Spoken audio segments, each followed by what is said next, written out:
Hello friends, હું ભાવના મારી રસોઈ ચેનલમાં તમારું ફરી એકવાર સ્વાગત છે। આજે આપણે તમારી સાથે ભરેલા પરવળના શાકની રેસીપી શેર કરીશું। અહીંયા આપણે 250 ગ્રામ જેટલા પરવળ લઈ લીધા છે। તેને આ રીતે આગળ પાછળનો ભાગ કાઢી અને છોલી લઈએ। આ રીતે વચ્ચેનો ભાગ કટ કરી અને બધા બીજનો ભાગ કાઢી લઈએ। પરવળને ભરવા માટે આપણે 1-2 ચમચી જેટલા તલ લીધેલા છે, શિંગદાણા છે, 6 થી 7 કળી લસણ લીધી છે, 2 થી 3 લીલા મરચાં અને આ ધાણા લીધા છે। એને આપણે એક મિક્સર જારમાં લઈ અને ક્રશ કરી લઈએ।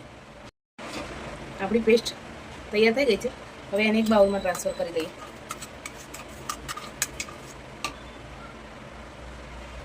હવે આપણે આમાં જે બેઝિક મસાલા રેગ્યુલર યુઝ કરીએ છીએ એ ઉમેરી લઈએ। પહેલાં તો આમાં 2 મોટી ચમચી એટલું બેસન ઉમેરી દઈએ। તમે તીખાશ જે પ્રમાણે ખાતા હોય એ પ્રમાણે લાલ મરચું ઉમેરી દઈએ। ભરેલા શાકમાં ધાણા જીરુંનો ટેસ્ટ એકદમ સરસ આવે છે, એટલે એનો થોડો વધારે ઉપયોગ કરીશું। અડધી ચમચી જેટલી હળદર પાવડર, સ્વાદ પ્રમાણે મીઠું ઉમેરી દઈએ। હવે આ મસાલામાં 1 થી 2 ચમચી જેટલું તેલ ઉમેરી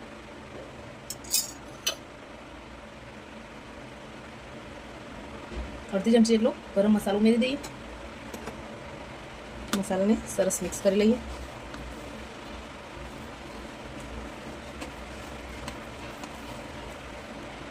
હવે આ રીતે પરવળમાં બધો મસાલો ભરી લઈએ। પરવળ આપણા ભરાઈ ગયા છે। હવે આપણે એક પેન મૂકી ગેસ ચાલુ કરી દીધો છે। એમાં તેલ ઉમેરી દઈશું।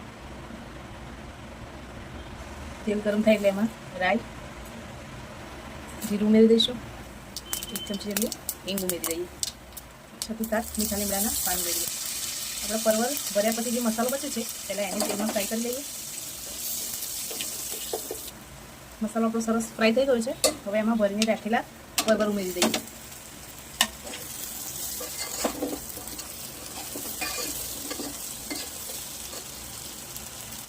પરવળને આપણે ગેસની ફ્લેમ સ્લો કરી અને થોડી વાર તેલમાં શેકાઈ જવા દઈએ। હવે આપણે આ મસાલામાં પાણી ઉમેરી દઈએ।